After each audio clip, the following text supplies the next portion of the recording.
Vamos orar. Nosso Deus e nosso Pai, ao estudarmos a palavra do Senhor, queremos ser visitados, possuídos pelo Espírito Santo do céu. Ao estudarmos sobre a igreja do Deus vivo e a oposição da igreja maligna, que se contrapõe à verdade, à luz e à salvação, que nós possamos entender, ó Deus, também o perigo que incorremos de não estar firmados no fundamento daquilo que Jesus estabeleceu sobre si mesmo.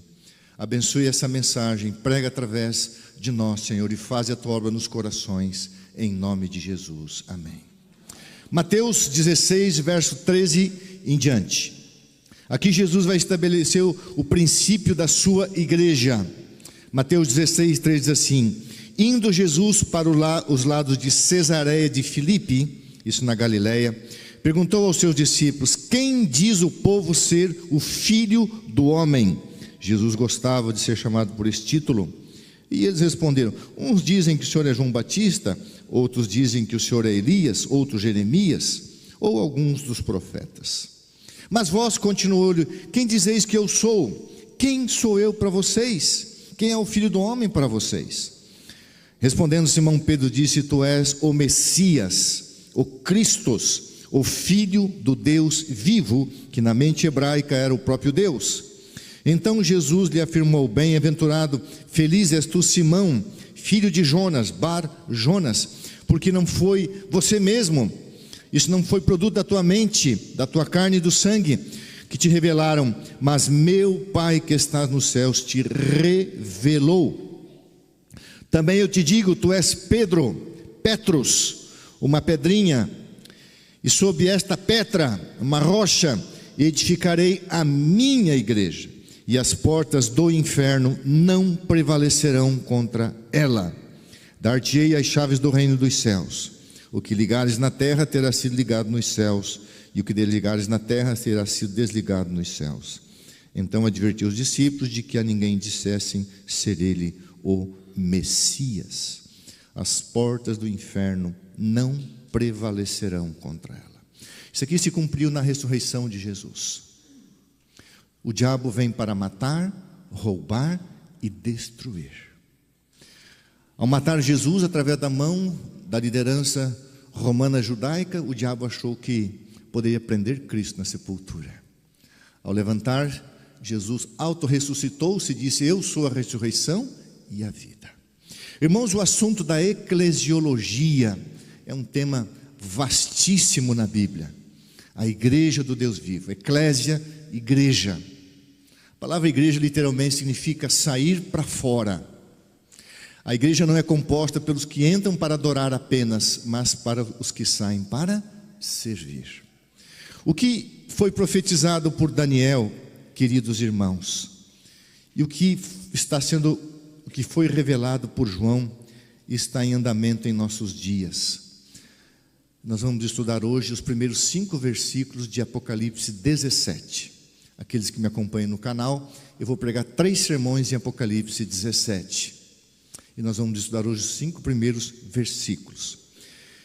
O que nós vamos estudar aqui, irmãos, é uma contrafação, uma imitação, uma mentira, um engano. E a Bíblia ilustra dessa maneira. No Antigo Testamento, todo desvio espiritual do seu povo, da sua igreja, que era o povo de Israel, Deus chamava aquilo de prostituição e adultério. Quando Israel adorava outros deuses, ídolos, Deus falava: vocês estão adulterando, trocando o senhorio de Cristo por outro senhor.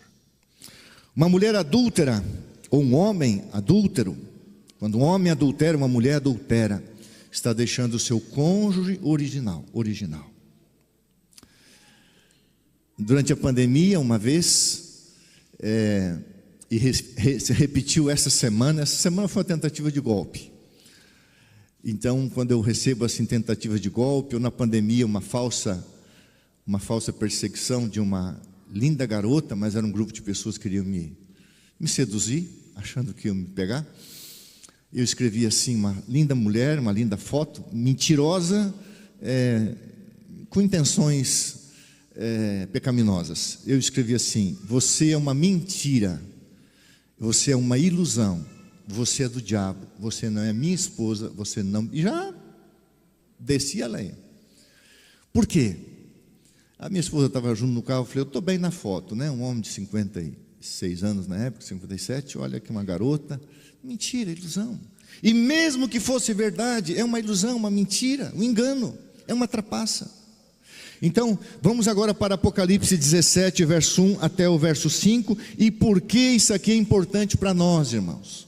Para nós e para quem está nos assistindo. Por que isso aqui é importante? Porque eu preciso estar firmado sobre a rocha, sobre a igreja do Deus vivo, Jesus Cristo. Apocalipse 17, verso 1. Vamos estudar verso por verso. Veio um dos 7 anjos, que tem as 7 taças, as 7 pragas, e falou comigo dizendo: vem, eu mostrar-te-ei o julgamento, o juízo final da grande prostituta, da grande meretriz, que se acha sentada sobre muitas águas. A 7ª e última praga terá o seu foco aqui na terra, sobre a igreja apostatada, que desencaminhou milhões e milhões de pessoas para a ruína. Irmãos, se nós não estivermos firmados nessa verdade, neste conhecimento da igreja verdadeira, a igreja que segue a palavra do Senhor, que guarda os mandamentos de Deus e tem o testemunho de Jesus, nós não vamos suportar. Essa semana um querido amigo mandou um áudio, um vídeo, que circula no meio de milhões e milhões de pessoas ele alcançou com esse vídeo. Um vídeo mentiroso, um vídeo enganador, feito por uma pessoa de um país da América do Sul, não do Brasil. E o título do vídeo é assim: 5 razões por que os pastores adventistas estão abandonando a fé. E esse irmão mandou assim com muito carinho, só para me mostrar o que estava acontecendo. E eu escrevi para ele assim uma série de coisas. São 5 razões, são 5 mentiras. Primeiro, que os pastores na América do Sul não estão abandonando o ministério como ele fala. Depois ele nem sabe falar o Ellen White, ele fala o Ellen White, nem sabe mencionar direito, que lá nos países hispanos eles falam a senhora Helena White. Ele não sabe nem falar direito. E aí falou contra o sábado, contra a lei de Deus, contra a igreja, e mentindo. São 5 razões, são 5 mentiras. Só que muitos cristãos adventistas do 7º dia, que creem na palavra de Deus, olham aquilo e muitos usam aquilo para criticar a igreja. Irmãos, fraca, defeituosa, débil como é a igreja, é o que Deus tem aqui na terra. É o que Deus tem aqui na terra. Estivemos 10 dias conhecendo ali as realidades da nossa igreja na Angola. Uma igreja fiel a Deus. A maioria dos irmãos ali nas aldeias não tem Bíblia, não tem inário. O inário novo esquece, nem o antigo eles têm. São fiéis a Deus. Muitos estudaram a Bíblia na língua deles, no mundo, e seguem ali, carregam cadeira nas costas. Para ir para a igreja tem que carregar cadeira nas costas. Muitas igrejas feitas com barro, muitos irmãos realmente igrejas embaixo de árvores, muita miséria, muito sofrimento, mas irmãos fiéis a Deus, e usam o dom profético, usam a palavra de Deus, o dom profético, o inário, cantam. A minha esposa pregou com tradução nos sábados. Irmãos, um povo sofrido, um povo que vive em torno aí de 50 anos, não mais que isso. Só tem jovens e crianças, não tem idosos praticamente no país. Uma vida miserável, uma vida de dor, de sofrimento. Mas aqueles que conhecem a palavra de Deus são fiéis. É o que Deus tem aqui na terra. Deus só está preocupado com a sua igreja aqui neste mundo. Desde o Antigo Testamento, a palavra de Deus compara a apostasia de seu povo com adultério e prostituição, e descreve seu povo infiel a uma mulher adúltera e prostituta. Por que Deus usa uma linguagem dessa, irmãos? Pegue, por exemplo, as profecias de Jeremias, Ezequiel e só o livro de Oséias. Por que Deus usa uma linguagem tão forte, dizendo: aquele que se desvia da minha palavra, a igreja que segue ensinamentos que não são baseados nos ensinos do Antigo Testamento, do Novo Testamento, isso é prostituição, isso é adultério. Por que uma linguagem tão forte, tão pesada? Porque é assim que o diabo usa a mentira, o engano. No Apocalipse é também usada a mesma linguagem, onde a igreja apostatada, chamada de Babilônia aqui, é descrita como uma prostituta, e seus ensinos como devassidão, abominações, imundícias e prostituição, que são os ensinos humanos e carnais, distorcendo a palavra de Deus com tradições e dogmas, para enganar e destruir os sagrados ensinamentos de Jesus Cristo, seus profetas e apóstolos. Como nós vemos prostituição nas igrejas. Querido, você que me assiste no canal Pastor Grito, na igreja aqui do Jardim dos Lírios, a Bíblia nunca se refere aos seus membros. Seus membros são chamados povos, tribos que estão sobre águas, nações, os que habitam na terra. Está falando da liderança da igreja, está falando do poder político religioso, não dos seus membros. Aqui a Bíblia diz então, em Apocalipse 17:1, veio um dos 7 anjos que tem as 7 taças e falou comigo. O capítulo 17 é um parênteses, e o capítulo 16 é o capítulo das pragas. O capítulo 18 é a execução das pragas, a execução da Babilônia. Caiu Babilônia. 16, a execução das 6 pragas na 7ª praga. Então contempla esse poder que acontece no capítulo 18. Aqui mostra quem é esse poder, quem descreve esse poder. O juízo sobre a Babilônia mística, que é o romanismo, que será destruído na 7ª praga. A Bíblia diz, irmãos, que então essa meretriz,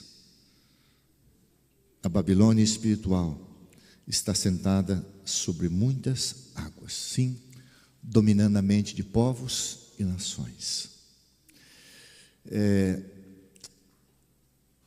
Talvez foi não sei, ali na cidade que nós estávamos, eu não vou citar o lugar por respeito, nós estávamos no sul da Angola, tem uma grande catedral no centro dessa cidade que nós fomos.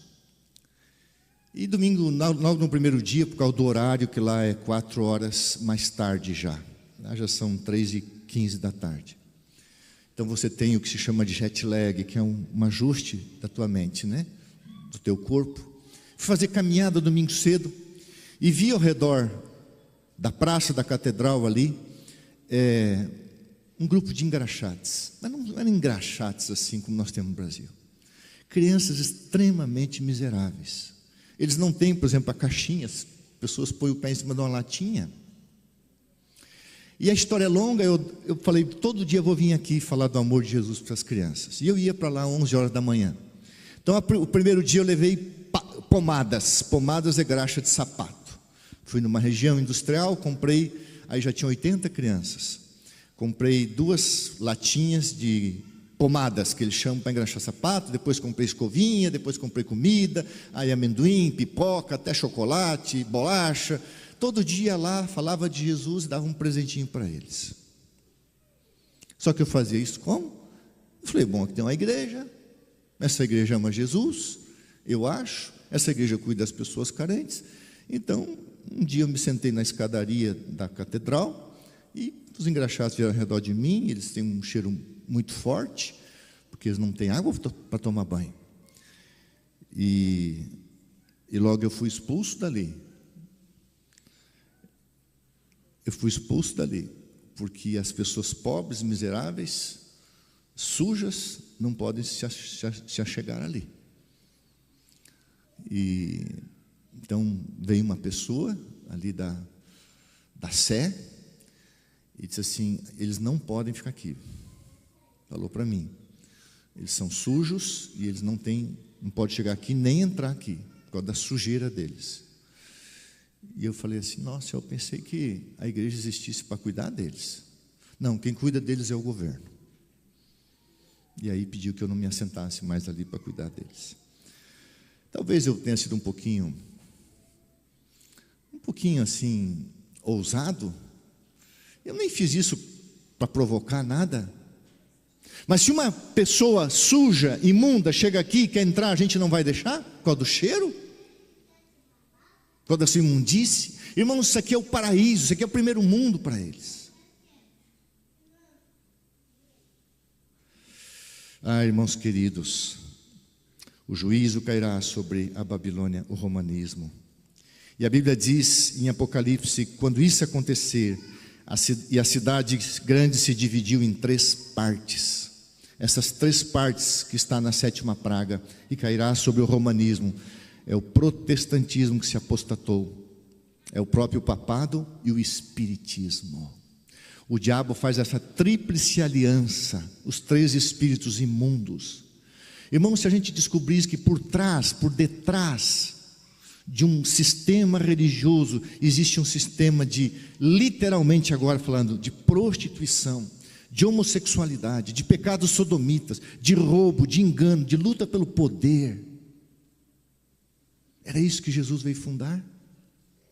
Era isso que Jesus veio trazer? A Bíblia diz que cada qual receberá seu castigo de acordo com as suas obras.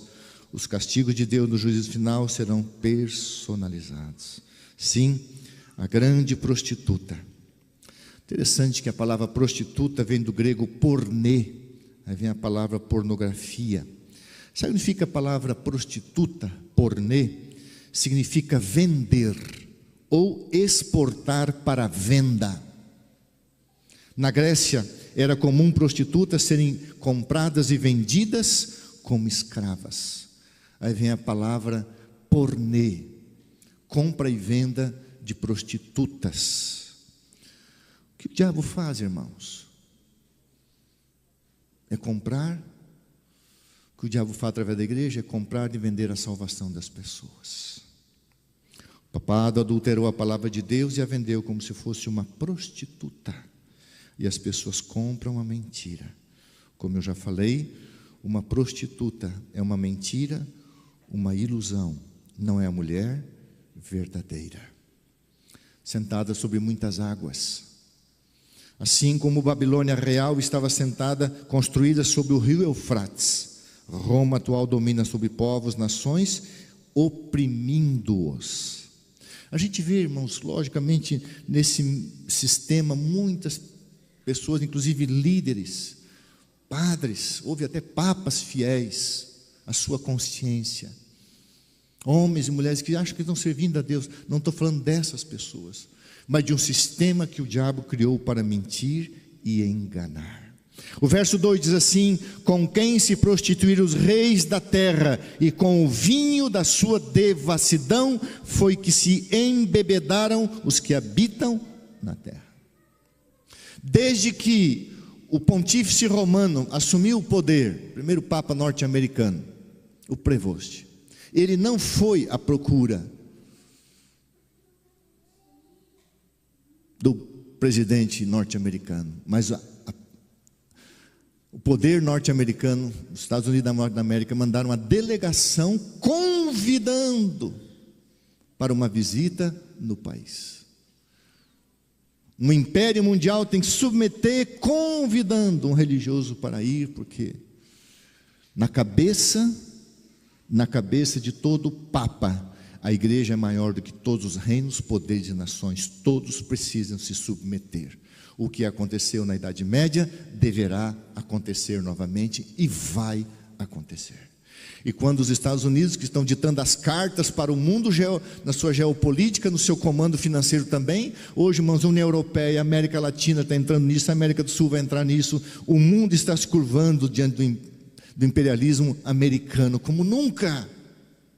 A guerra no Irã foi acabada com uma visita de um avião que lançou uma bomba que enterrou lá mais de 60 metros. O mundo está se curvando. Mas Roma, que é uma cidade-estado, não se curva. Ou seja, a América do Norte tem que ir lá se humilhar e convidar. Porque ela oferece um cálice de ouro. Irmãos, quais são alguns enganos atuais que jamais o papado abriu mão? a infalibilidade papal. Imagine eu chegar aqui na igreja nessa manhã e dizer assim: irmãos, eu sou um homem infalível. Eu não tenho pecado, eu não tenho erro, eu não tenho defeito, eu não tenho falha. Eu sou infalível, por ser um líder religioso. Como pode? Quem inventou isso, senão o diabo? Infalível é só, irmãos, todas as doutrinas espúrias, prostituídas do romanismo, seus dogmas e tradições, todas elas são para atingir Jesus Cristo. É a igreja de Jesus e a igreja do diabo. Quem é infalível? Jesus. Adulteração da santa lei de Deus. Aonde está o segundo mandamento? Não existe mais. Pegar o 10º, dividir em 2, e o 4º mandamento foi adulterado. A domingos e festas.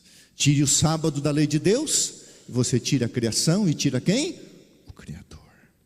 Idolatria humana, colocando Maria como superior ao próprio Jesus Cristo, a mãe de Deus, como se a mãe de Deus fosse mais importante que o próprio Deus, a mãe de Jesus. Há uma frase que andei nos carros aí, chame a mãe que o filho obedece. Uma aberração, uma afronta a Jesus Cristo. Adoração de santos, de homens. Irmãos, só Jesus é digno de adoração. A maioria dos deuses romanos eram deuses do panteão romano político, são deuses do panteão romano espiritual. Purgatório. A Bíblia ensina que você morre, vai para o pó da terra e o dom da vida volta para Deus. Não, se você é mais ou menos, você não vai para o inferno, também não existe lugar, você vai para um limbo, um espaço chamado purgatório. Aí se você é rico, você vai lá, e para expurgar a pessoa de lá, tirar, você paga um valor alto e a pessoa passa, para o céu direto. Então você pode fazer a penitência pela pessoa. Uma das grandes devassidões, uma grande prostituição, chama transubstanciação. O que é transubstanciação? Vamos imaginar que aqui na igreja nessa manhã nós tivéssemos aqui hoje a Santa Ceia, e que os irmãos fizessem uma fila e o pãozinho da ceia sem fermento eu fosse colocar na mão dos irmãos, mas ao invés de colocar nas mãos dos irmãos, eu coloco na boca dos irmãos, e cada vez que o irmão se aproxima de mim eu digo assim: irmão, nesse momento você é um canibal, porque você está comendo a carne crua de Jesus Cristo. A transubstanciação é a doutrina espúria, prostituída, errática, mentirosa, enganosa, de que naquele momento a hóstia literalmente é um pedaço de carne, é o corpo literal de Jesus. Então você é um canibal.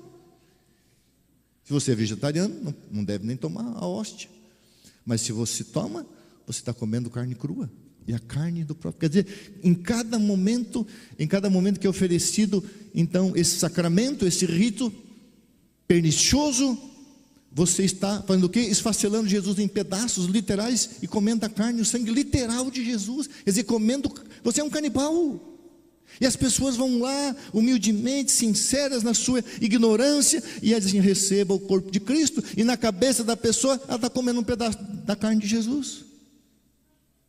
É como se pegasse um ser humano aqui, esfacelasse em pedacinhos, assim, ó, quem ia comer um pedacinho de ser humano, irmão? Só um louco. Transubstanciação. A venda de indulgência. Ser indulgente é ser misericordioso, perdoador. Quer dizer, você pode comprar a misericórdia e o perdão. A confissão de pecado a homens e a oferta de perdão pelos sacerdotes humanos.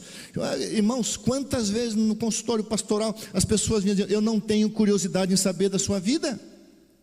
Agora a pessoa vai num quartinho escondido, chega ali e ela começa a contar a sua vida de pecado, e a pessoa diz assim: eu te perdoo.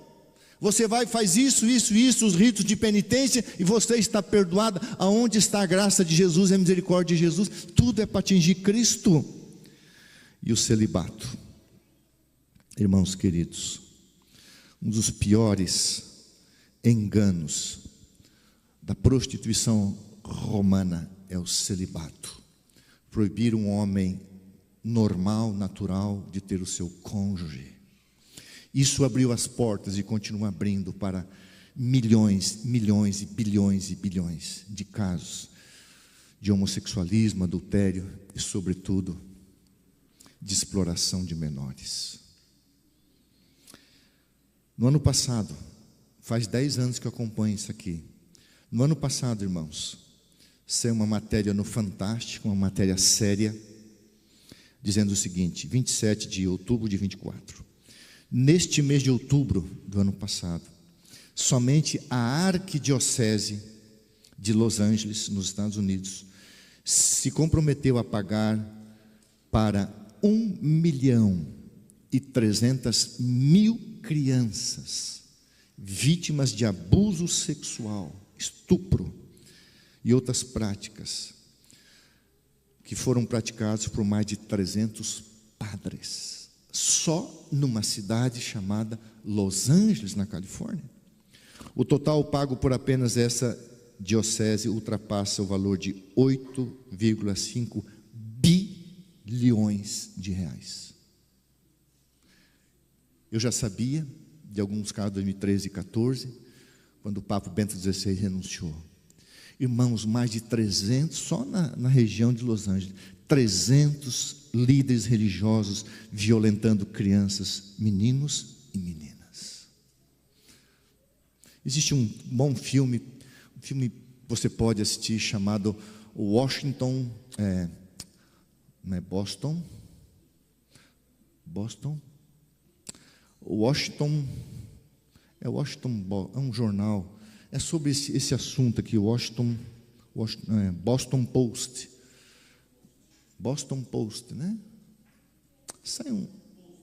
Não é Washington Post, é Boston Post, é na cidade de Boston, é Boston. Washington Post eu conheço o jornal, é de Washington, é Boston Post, um filme baseado nisso aqui, irmãos, é aterrorizante. Por quê? Se um homem é normal, se ele tem a sua vida como Deus fez, como Deus criou, tem que ter o seu cônjuge, a sua família.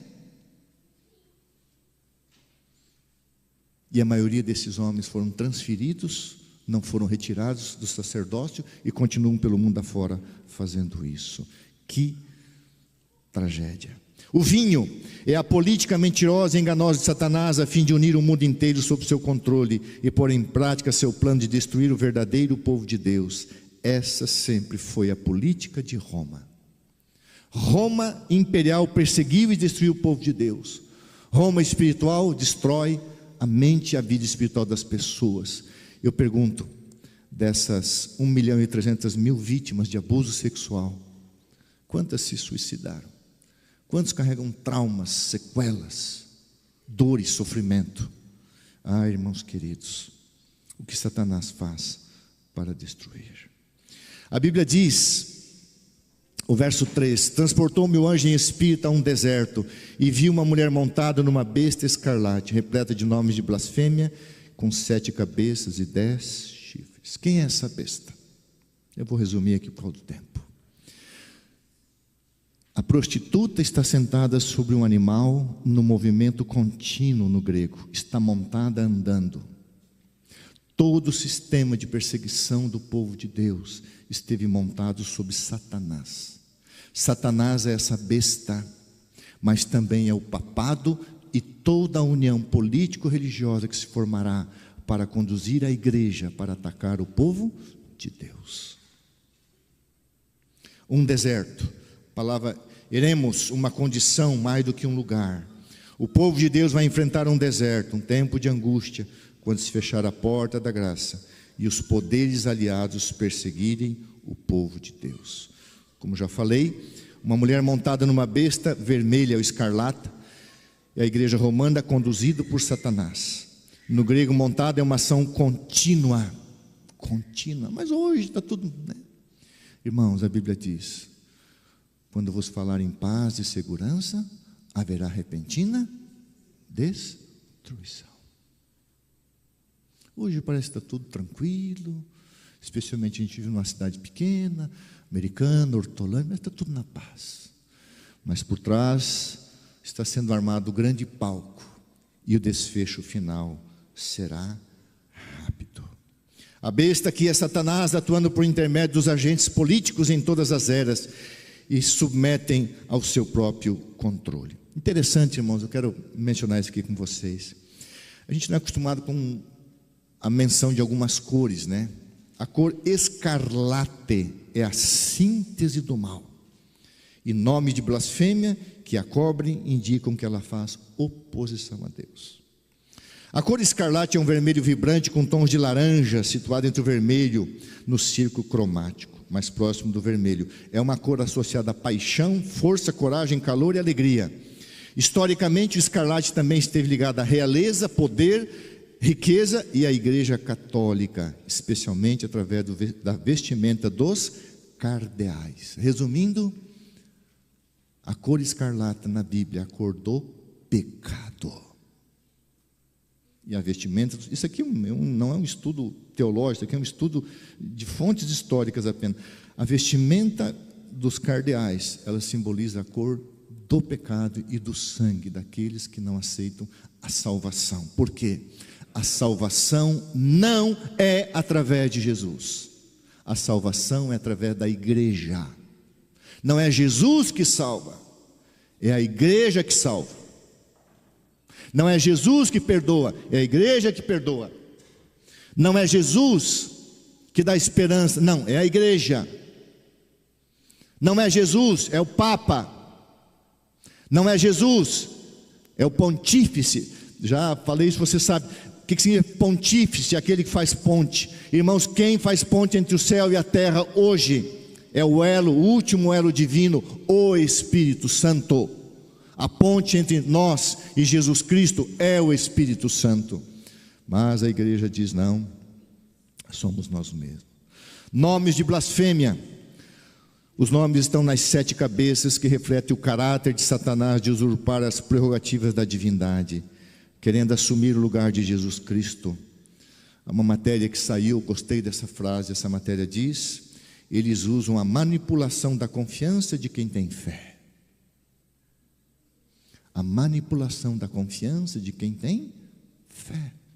Irmãos, vou fazer uma ilustração. Eu tenho dentre os vários amigos e amigas que eu e a Miriam temos aqui, eu sou amigo do Wilber. Ele confia em mim, eu confio nele. Então, eu vou mostrar na casa do Wilber, eu chego lá: Wilber, faz o seguinte, você sabe que eu sou um pastor, um amigo, bem, empresta a chave do seu carro, daqui a um mês eu te devolvo, mas preencha o recibo aí, para mim, fica tranquilo. Eu uso da confiança dele, uso da fé dele, para proveito próprio. Eu manipulo a confiança dele, porque ele tem fé. Irmãos queridos, o verso 3 diz assim, que esse sistema tem 7 cabeças e 10 chifres. 7 cabeças e 10 chifres, em Apocalipse 12, é o dragão Satanás. Então, como que Satanás opera? Satanás joga nas costas 3 poderes: o protestantismo que se apostatou, o espiritismo e o catolicismo. Ele põe nas costas e carrega. Ele é o poder que carrega. Então se une ali, como se fosse cavalo e cavaleiro, tornando-se um só sistema. Você não pode definir a besta só como o papado, nesse caso aqui, só como Satanás. É Satanás levando no seu lombo, montado, esses 3 poderes. A besta, o dragão, Satanás, Apocalipse 12, 3, e a besta que emerge do mar, o papado. Interessante que mais na frente de Apocalipse, aliás em Apocalipse 13, fala de diademas. O que é um diadema? A palavra grega diademata, amarrar em volta, um laço azul com bordas brancas usado pelos reis persas. Ou seja, é o sistema político-religioso que tem oprimido o povo de Deus e o fará novamente, sempre montado num dragão. Irmãos, não nos iludamos. Satanás está conduzindo 3 frentes para finalmente destruir o povo de Deus. O protestantismo do século 16 para cá, na sua grande parte, está todo arruinado, especialmente e literalmente, não só pela prostituição doutrinária, mas pela aceitação de atos imundos e imorais, onde várias denominações. Eu não vou citar aqui, várias denominações. As pastoras são casadas com mulheres, adotam crianças, ou inseminam, ou recebem a fertilização, melhor dizendo, e é muito estranho você ver duas mulheres como duas pastoras dedicando uma criança no altar e a igreja aplaudindo. Isso é sodomia, isso é errado. Que tal nessa manhã entrar aqui e apenas ilustração, né? A irmã Cíntia que está ali com seu esposo, a irmã Isabel de mãos dadas, e se beijam aqui na frente, ó, nós casamos, e vocês levantam e aplaudem. Nós deixamos nossos esposos, descobrimos que nós nos amamos, o importante é o amor. E daqui para frente a igreja aceitou, nós seremos as pastoras do Jardim dos Lírios. Eu não viria ser membro aqui nunca mais, não sei você. É assim que o mundo está, é assim que as coisas estão acontecendo. O verso 4, para a gente ir para o final. Essa mulher, irmãos, está adornada de ouro, pedras preciosas, pérolas, tendo na mão um cálice de ouro, transbordando das abominações e com as imundícias da sua prostituição. Atração, beleza, riqueza, poder, luxúria. As pessoas ficam encantadas. Uma taça de ouro, mas o que está dentro dessa taça de ouro, desse cálice? Um vinho envenenado, um vinho prostituído. O cálice de ouro engana as pessoas quanto à natureza do seu conteúdo. A bebida são as imundícias da sua prostituição, transbordantes das abominações. E o verso 5, para a gente terminar. Na fronte desse sistema, agora especificamente da igreja romana, achava-se escrito o nome, o mistério: Babilônia, confusão, a mãe das meretrizes e das abominações da terra. No grego seria, o nome permanece escrito lá. Os irmãos sabem que o nome tem a ver com o caráter, e aqui mostra o caráter desse sistema. Um mistério, romanismo místico. A palavra místico pode ser usada de uma forma positiva também, mas aqui na sua origem significa um mistério que será revelado como algo que afrontou e destruiu o povo de Deus. A grande, sem dúvida que a Babilônia aborda mais especificamente o grande esforço de Satanás para garantir lealdade da raça humana por meio da falsa religião. Babilônia grande é também grande por causa da sua união religiosa, do tríplice papado, protestantismo, o espiritismo. Essas são as religiões unidas no tempo do fim e farão um grande esforço para destruir o povo de Deus. Irmãos, eu sei que um sermão um pouco exegético precisa fazer aplicações. Eu quero que você guarde aqui nessa manhã. Jesus Cristo, antes de ir para o céu, fundou a igreja sobre Ele. Ele é o pontífice. Ele é o fundador. Ele deu a vida pela igreja. Ele intercede pela igreja. A igreja é considerada sua noiva e haverá um casamento um dia na cidade celestial, juntamente com a festa das bodas do Cordeiro. Existe uma igreja verdadeira. Existe uma palavra verdadeira, uma lei verdadeira, doutrinas verdadeiras. Mas há em andamento um sistema que se levantará. E os dois pontos que unem espiritismo, protestantismo e catolicismo são só dois. Você tem que ter isso de cor na tua cabeça. A imortalidade da alma. O espiritismo prega, proclama e crê que a alma é imortal. O papado também. E o protestantismo que se apostatou também. Se você prega a mesma verdade, você não precisa se unir, colocar a igreja católica dentro de um centro espírita, colocar uma igreja luterana apostatada que foi lá pedir perdão para o Papa pelo que Lutero fez. Não, cada um vai ficar no seu campo de ação, mas acreditando a mesma coisa. O que une as pessoas é a crença. E a imortalidade da alma e a guarda do domingo. O sábado não existe, o sábado é falso, é mentiroso. Estes dois enganos vão coligar o Império Norte-Americano, o Império Romano e todas as pessoas que creem nesses ensinos que são prostituições da verdadeira palavra de Deus. Apocalipse 14, 12, você conhece, diz assim: aqui está a perseverança. O que significa a palavra perseverança em grego ali? Resistência. Assim diz o Senhor. Está escrito. O que diz a Bíblia? Seguimos a Bíblia. Como Daniel, como José, como Pedro, como Paulo, como Jesus Cristo quando foi tentado. Seguimos a Bíblia. Está na Bíblia? Okay. A imortalidade da alma está na Bíblia? Não. Ezequiel 18, que a alma que pecar, essa morrerá. Vida. A palavra domingo existe na Bíblia? Não. O único dia sagrado é o dia do Senhor. Minha pergunta para você é: além de frequentar a igreja, ser fiel à igreja, você está se preparando e ajudando a igreja a divulgar as boas novas da salvação? Irmãos,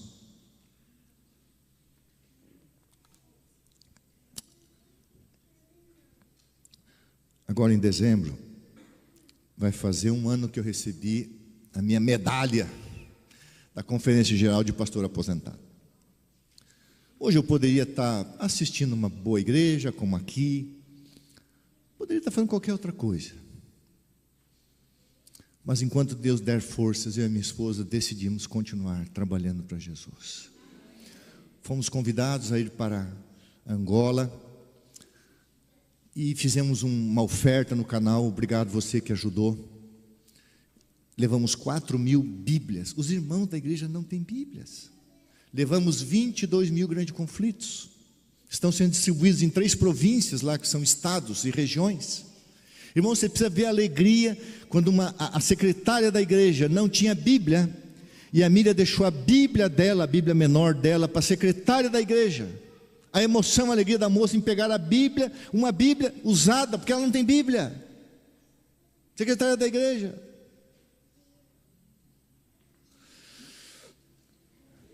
Estávamos de saída para Angola, e eu soube que havia aqui numa associação da região 40.000 livros do grande conflito que não foram distribuídos.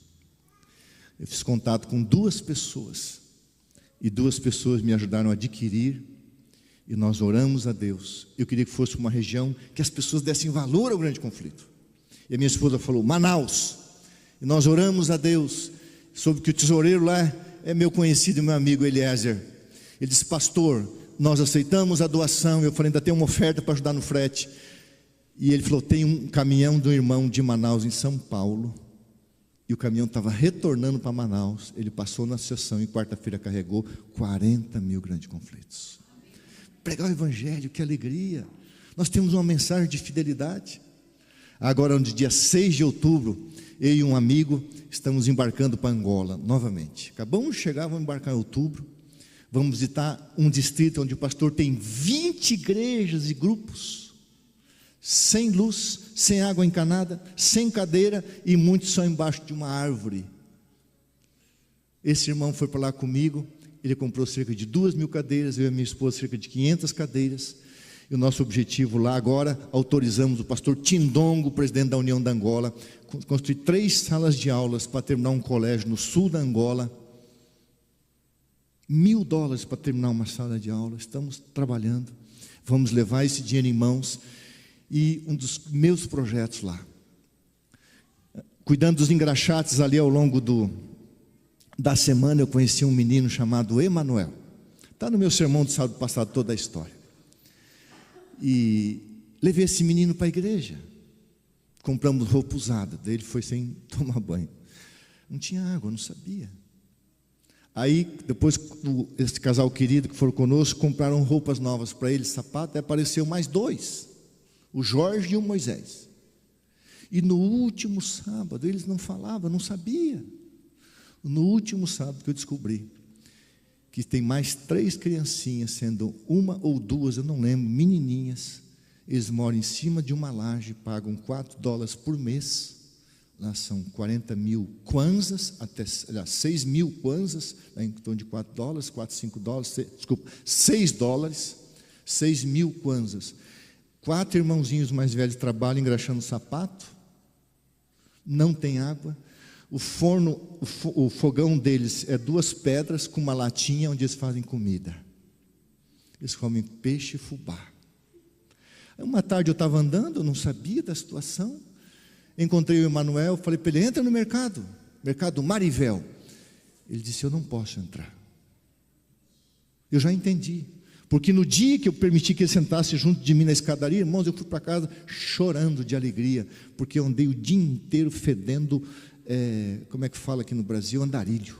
É um cheiro terrível de bom. Fui para casa cheirando, fui chorando, assim, me senti como Jesus. Me sentei no meio das pessoas mais humildes. Aí, cheguei no mercado para comprar um chocolatinho. Eu estava assim, meio carente de coisa diferente. Fui no mercado, sabia que tinha um chocolatinho lá de fora, do outro país. Falei: ô Emanuel, oi pastor, entra comigo. Eu não posso, eles não podem entrar, são muito sujos. Deus, só um pouquinho, pastor, já vou voltar. Eu falei: o que você quer? Pastor, me dá 1000 kwanzas, $1, para eu comprar peixe seco. Eu dei 3.000 kwanzas para ele, saiu correndo. E no último sábado, que me mandaram para a central da capital, dessa província, eu fiquei numa igreja grande, eu queria ir para a aldeia, agora eu vou para a aldeia. No último sábado, eu descobri que tinham mais, dos 3, tinham mais 3, eu fui lá. Irmãos, é em cima de uma laje. Eles dormem em cima de panos, não tem colchão, não tem cortina, não tem nada. E quando vem o frio e a chuva, eles vão embaixo da laje e ficam embaixo da laje, que nem 6 ou 7 ratinhos assim amontoados. Lá estava uma menininha, logicamente não fiquei olhando, nua, uma criancinha. E aonde a mãe está? A mãe está no mato. Estamos tentando mandar um táxi para pegar uma moto, para chegar na aldeia, para trazer a mãe até um lugar que pegue celular para essa semana eu falar com ela, porque eu não posso tirar as crianças de lá sem autorização da mãe. Não, o governo me pega. E a gente está indo lá em outubro para tirar essas criancinhas da rua, alugar uma casinha, trazer a mãe. A mãe foi para o mato, de vez em quando vem ver os filhos. Quando vem, para trazer só uma coisa: milho para eles comer. Só milho. E se você olhar no Instagram da Miriam, você vai ver a história de uma menininha chamada Mariazinha. A Miriam chegou numa casa para fazer uma visita, tinha uma criancinha em cima dos panos, cheia de ferida, com as moscas ali. A Miriam pegou no colo. Hoje ela está no hospital, vai ficar 6 meses no hospital. A Miriam está cuidando dela. Um dia ela vai escrever um livro sobre a Mariazinha. E são as necessidades. Então não basta você ser um membro da igreja, você tem que amar a igreja a ponto de servir os filhos de Jesus Cristo. Faça alguma coisa. Um dia, irmãos, e com isso eu termino. Um dia de manhã eu acordei cedo, eu tenho certeza, fui impulsionado pelo Espírito Santo. Eu vim para esse bairro à procura de algum lugar, porque eu tinha prometido para os irmãos. Eu estava doente, eu sabia que eu ia parar de trabalhar full time o tempo todo. E eu cheguei nessa rua e vi esse barracão. Eu tirei uma foto ali, irmãos, na frente. Eu fiz um vídeo para uma pessoa lá em São Paulo. Ela está vendo isso. Eu falei: ó, isso aqui vai custar tanto. Ela falou: pode comprar, isso não é de Deus, isso é do Espírito Santo. E quase R$1 milhão foi comprado isso aqui, mais quase a metade para adaptar para vocês, mas não assim, para o conforto de vocês. Imagina hoje de manhã a irmã querida, né, que fez uma cirurgia, a irmã trazer uma cadeira de plástico nas costas para vir para a igreja, a irmã viria. Imagina o Paulo vir hoje de manhã assim com uma cadeira de plástico para assistir o culto, mas não tem, imagina. As irmãs, as que têm um pouco mais de idade, todo machucada, com muleta, carregando cadeiras para assistir o culto. Água não tem. Quem fura um poço de 60 metros, vende água. Então, irmãos queridos, aí eu tinha falado para os irmãos lá do Boer também, eu vou orar a Deus, eu não vou sair daqui sem deixar uma igreja para vocês. Você conhece a igreja do Boer? Milagres. Então, ame a igreja de Jesus, mas faça alguma coisa pela igreja de Jesus. Sirva a Jesus Cristo. Porque um dia você verá que a igreja vai triunfar. O diabo vai se levantar para o último golpe. E quando ele se levantar, a 7ª taça vai cair sobre a sua cabeça, e o povo de Deus vai ser liberto, como foi o povo de Deus do Egito. Vamos cantar o hino um pouco mais? Que o Senhor te abençoe. Enquanto eles colocam, vamos orar. Senhor, obrigado por tua igreja. Apesar da apostasia, do engano, da mentira, da prostituta, da prostituição, do engano, nós servimos o Deus vivo na igreja verdadeira, que ama o Senhor, guarda os seus mandamentos, somos salvos pela graça e obedecemos por amor. Nos ajuda a te honrar, a te servir, fazemos sempre o nosso melhor pela igreja, tendo um coração altruísta e servindo Jesus Cristo na pessoa dos necessitados. Continua abençoando a igreja do Jardim dos Lírios, ó Deus. Nos dê amor e paixão, paixão pelo Senhor e compaixão pelos necessitados. Oramos e agradecemos, porque muito em breve, só um pouco mais, Jesus voltará e com Ele nós estaremos para sempre. Amém. Amém.